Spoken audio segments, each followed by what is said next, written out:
नमस्कार मित्रमैत्रिणींनो, आजच्या पेपरला इतकी मोठी ही अशी हेडलाईन आलेली आहे. काय दिसतंय? मत चोरीची सुरुवात नेहरूंपासून, असं अमित शहा म्हणत आहेत. आणि याच्यामध्ये काय फॅक्ट आहे म्हणून इतके पुस्तकं चालले. कथा स्वातंत्र्याची वाचून पाहिलं, नेताजी वाचून पाहिलं, त्याच्यानंतर सरदार वल्लभभाई पटेल यांच्या पत्रांचे असे 2 खंड वाचले, त्याच्यानंतर नेहरूंवर त्या शशी थरूर यांनी लिहिलेलं पुस्तक वाचलं. शशी थरूरला हे भाजपवाले काल पुरस्कार देणार होते. या सगळ्या पुस्तकांमध्ये मला कुठेही या वाक्याचा संदर्भ सापडला नाही किंवा हे वाक्य खरं आहे असं दिसलं नाही. आणि तरीही लोकसत्ताने अशा प्रकारचं टायटल छापलं. खरं तर आज लोकसत्ताला लोक शिव्या देत आहेत. सोशल मीडियावर जाऊन बघा तुम्ही. हे अशा बातम्या देत असतात का? एखादी गोष्ट जर खरी असेल ना तर त्याची हेडलाईन असते, किंवा जर तुम्हाला माहीत नसेल, डाऊट असेल, तर खाली लिहितात खळबळजनक दावा. जसं लोकसत्ता लिहित आलेलं आहे. जसं की ह्या 1-2 बातम्या बघा. तो कुठला शरद पोंक्षे राहुल गांधींना म्हणाला होता की हे राहुल गांधी नाही, राहुल खान आहेत, शरद पोंक्षे यांचा खळबळजनक दावा. तेव्हा तुम्ही खळबळजनक म्हणता की नाही? तर वृत्तपत्रांना बातम्या लिहायचं पण कळत नाही का? समजा आता हिवाळा चालू आहे, बाहेर ऊन पडलेलं आहे, आणि मी जर म्हटलं की पावसाळा सुरू आहे, ऑगस्ट महिना सुरू आहे मित्रमैत्रिणींनो, आणि बाहेर इतका पाऊस पडतो आहे, तर अशा प्रकारची हेडलाईन हे करतील का? हे पत्रकार निदान एवढं तर चेक करतील ना? नाही, म्हणते मुक्ता कदम, पण पडतंय का बाबा बाहेर पाणी, हे बघून मग ते ठरवतील ना टायटल. किंवा जर मी असं म्हणलं असेल तर मग असं म्हणतील की हे मूर्खपणाचं वक्तव्य आहे, असं म्हणतील की नाही? पण बहुतेक हे जे आहे ना, यांना गोदी मीडिया जे म्हणतात, हाच हा प्रकार आहे. म्हणजे आता समजा हे जे अमित शहांचं काल भाषणावर मी व्हिडिओ केलाय, या मत चोरीवर आपण बघूया की खरंच काय नेहरू आणि पटेल यांच्यामध्ये काय भांडणं होते का, त्यांचं किती प्रेम होतं, ते एकमेकांना पत्रांमध्ये किती छान भाषेमध्ये बोलायचे. मी आज तुम्हाला सगळे पत्र दाखवणार आहेच.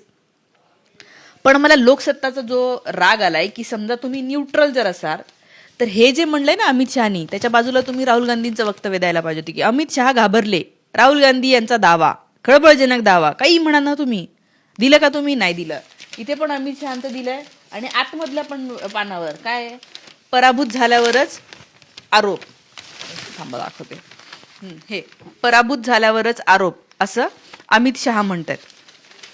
म्हणजे तुम्ही काल लोकसभेमध्ये राहुल गांधी आणि अमित शहा या दोघांचं हे झालेलं आहे. तुम्ही दोघांचेही फोटो, दोघं काय म्हणलेले आहे हे दाखवायला पाहिजे होतं. माझं तर चॅलेंज आहे या लोकसत्तावाल्यांना, सुधरून घ्या. तुम्ही हे पाप करताय. तुम्हाला माहिती आहे की आज ये बसलेले लोक या देशाला आणि या राज्याला कुठे घेऊन जात आहेत, आणि तरीही जर का तुम्ही त्यांच्या खोट्या वाक्यांना अशा प्रकारे हेडलाईन बनवून जर का देत असाल, तर तुम्ही ह्या भूमीसोबत गद्दारी करत आहात, पाप करत आहात. तुमचे कोणी लोकसत्तामध्ये ओळखीचे असेल ना तर त्यांच्यापर्यंत हा व्हिडिओ पाठवा.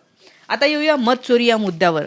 हे जे म्हणलंय ना यांनी की नेहरूंपासून झाली, तर मी ना सांगते तुम्हाला, यांचा म्हणण्याचा जो अर्थ आहे, त्यांना असं म्हणायचं आहे की भारत जेव्हा स्वतंत्र झाला तेव्हा पंतप्रधान कोणी व्हावं याबाबत विचार चालू होता. तर ते म्हणतात की सरदार वल्लभभाई पटेल यांना जास्त मतं पडली आणि नेहरू यांना कमी मतं पडली, तरी त्यांना पंतप्रधान करण्यात आलं. हे जे काही तुम्हाला शिकवत आहे ना, हे एक तर तुमच्या अडाणीपणाचा फायदा घेत आहे. किंवा जर तुम्ही अडाणी नसाल, शाळा शिकले असाल, तर मग ते तुम्हाला उल्लू बनवत आहे. कारण शाळा शिकली असेल तर थोडासा इतिहास वाचा की सरदार पटेल आणि नेहरू हे काय वेगवेगळ्या पक्षात नव्हते. ते काँग्रेसचेच होते. एकमेकांच्या सोबत राहून त्यांनी काम केलेलं आहे. हे पंतप्रधान होते, हे गृहमंत्री होते, आणि पटेलांना पंतप्रधान व्हायचंच नव्हतं. हो, तुम्हाला मी पत्रांचे संदर्भ दाखवते ज्याच्यामध्ये हे दोघं जण जेव्हा विचार करतात की मी राजीनामा देतो, काहीतरी त्यांच्यामध्ये एकदा असं झालं होतं की नेहरू एका ठिकाणी एका कार्यक्रमाला जाऊ शकले नाही. त्यांच्या फॅमिलीमधलं कोणीतरी एक्सपायर झालं, त्यामुळे ते दुसरीकडे गेले. त्या ठिकाणी त्यांनी एका अधिकाऱ्याला पाठवलं कार्यक्रमात. तर पटेलांना माहीतच नव्हतं हे, आणि पटेलांना कळलंच नाही की अरे वेळेवर हा कोण अधिकारी आला, आणि तिथे नेहरू यायला पाहिजे होतं. मग तेव्हा पटेल असं म्हणाले की तुम्ही त्यांना पाठवायच्या आधी मला सांगायला पाहिजे होतं. ठीक आहे.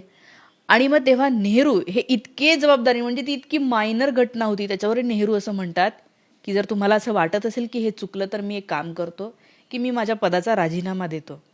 त्याच्यावर सरदार पटेल नेहरू यांना असं म्हणतात की जर राजीनामाच कोणी द्यायचा असेल ना तर हा राजीनामा मी देतो, कारण तुमच्याकडे वय आहे, तुमच्याकडे अनुभव आहे आणि तुम्हीच या देशाला पुढे नेऊ शकाल.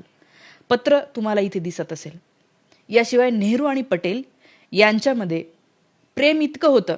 हे बघा, माझ्याकडे सरदार पटेलांच्या पत्रव्यवहारांचं पुस्तक आहे. खंड 1 मध्ये पेज नंबर 182 आणि 83 जाऊन बघा काय आहे. जवाहरलाल नेहरू यांना पत्र लिहितात सरदार पटेल. 3 ओळी लिहिलेल्या आहेत. काय लिहितात माहिती आहे? कुछ हद तक औपचारिकताएं निभाना जरूरी होने से मैं आपको नए मंत्रिमंडल में सम्मिलित होने का निमंत्रण देने के लिए यह लिख रहा हूँ. इस पत्र का कोई महत्व नहीं है क्योंकि आप तो मंत्रिमंडल के सबसे सुदृढ स्तंभ है. पटेल नेहरूंना म्हणताय, तुम्ही सगळ्यात सुदृढ स्तंभ आहात या मंत्रिमंडळाचे. ही खूप औपचारिकता आहे, मी देतोय. अजून दाखवते. पेज नंबर 183 काय म्हणतायत सरदार पटेल. 1 ऑगस्टचं तुमचं पत्र मिळालं, धन्यवाद. ते म्हणतात, एक दूसरे के प्रति हमारा जो अनुराग और प्रेम रहा है तथा लगभग 30 वर्ष की हमारी जो अखंड मित्रता है उसे देखते हुए औपचारिकता के लिए कोई स्थान नहीं रह जाता. 30 वर्षापासून आपण अखंड मित्र आहोत. आपल्यामध्ये औपचारिकता अनौपचारिकता आहे याची काहीच गरज नाही. आपण इतके एक आहोत. या पत्रांमधनं सरदार पटेल म्हणतात. आणि हे आजचे लोक हे काय हे पसरवत आहेत. पक्षाचा मुद्दा नाही आहे हा, माझ्या देशाचा इतिहास आहे जो हा खराब करण्याचा प्रयत्न हे लोक करतायत. हे तुमच्या आणि माझ्या आपल्या सगळ्यांचा सामूहिक इतिहास आहे आणि जो जसा आहे तसाच सांगावा. नेहरू जिथं चुकले ना त्यालाच चूक म्हणावं. नसलेल्या गोष्टी उकरून काढून अशा कहाण्या बनवू नये. कायम हे नेहरू आणि पटेल यांचं कसं भांडण होतं हे दाखवत असतात. आणि तुम्ही इतिहास वाचा ना, नेताजी सुभाषचंद्र बोस वाचा, नेहरूंची पत्र वाचा. खंड 2 मधलं अजून एक पत्र तुम्हाला दाखवते. काय म्हणतात बघा. सरदार पटेल नेहरूंना पत्र लिहित आहेत 5 फेब्रुवारी 1948. दूसरा पैराग्राफ. हम दोनों एक समान ध्येय की सिद्धि में आजीवन साथी रहे हैं. हमारे देश के सर्वोपरि हितों ने तथा हमारे पारस्परिक प्रेम और आदर ने हमारे स्वभाव और दृष्टिकोण के भेदों से ऊपर उठकर हमें एक दूसरे से संबंध रखा है. हम दोनों ही उत्कटतापूर्वक अपने दृष्टिकोणों और कार्य पद्धतियों से चिपटे रहे हैं. काय म्हणतायत पत्र, काय म्हणताय यांचं नातं.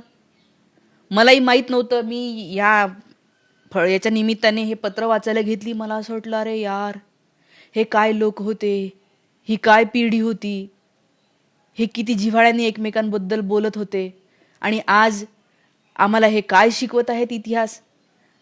अशी गद्दारी करू नका. ही सगळ्यात मोठी गद्दारी आहे. हा देशाचा अपमान आहे असा इतिहास बदलवण्याचा प्रयत्न करणं. आणि जनतेला माहिती आहे की तुम्ही काय बोलता, तुम्ही किती खोटं बोलता. तुम्ही काल म्हणलं की आम्ही RSSच्या विचारधारेवर चालणारे आहोत आणि आम्हाला गर्व आहे. तर RSSवर सरदार यांचे पत्र आहेतच ना की RSSला पापाचं फळ भोगावं लागेल. सरदार पटेलांनी RSSवर 1948ला बंदी घातलेली आहे. राजेंद्र प्रसाद सांगतात की RSSचे लोक मुस्लिम मोहल्ल्यात जातात हिंदूंचे कपडे घालून, हिंदू मोहल्ल्यात जातात मुस्लिमांचे कपडे घालून. हे काय आहे? हेच सत्य आहे. आणि जर का हा तुम्ही बरोबर आहे, तुम्ही त्यांचेच वारस आहात, तेच तुमच्यामध्ये आलेलं असेल तर तुम्ही वेगळं काय करणार. पण माझी जबाबदारी आहे माझ्या देशातल्या माझ्या बांधवांना, माझ्या तरुणांना खरं सांगणं. आणि म्हणून मी हा व्हिडिओ बनवते आहे. तर हे असं आहे. संदर्भ खूप देता येतील या पत्रांमध्ये. मी तर म्हणेन ही पुस्तकं घेऊन वाचा, कथा स्वातंत्र्याची वाचा, काय वाचायचे ते वाचा. पण हे जे खोटं हे लोक खोटं पसरवत आहेत ना या आपल्या सगळ्या महापुरुषांबद्दल, ते खोटं मला असं वाटतं की उघडं पाडत राहा. आज इथेच थांबते. याच्याबद्दलच्या तुमच्या प्रतिक्रिया पण कमेंट करून मला नक्की सांगा. थांबते. Thank you so much.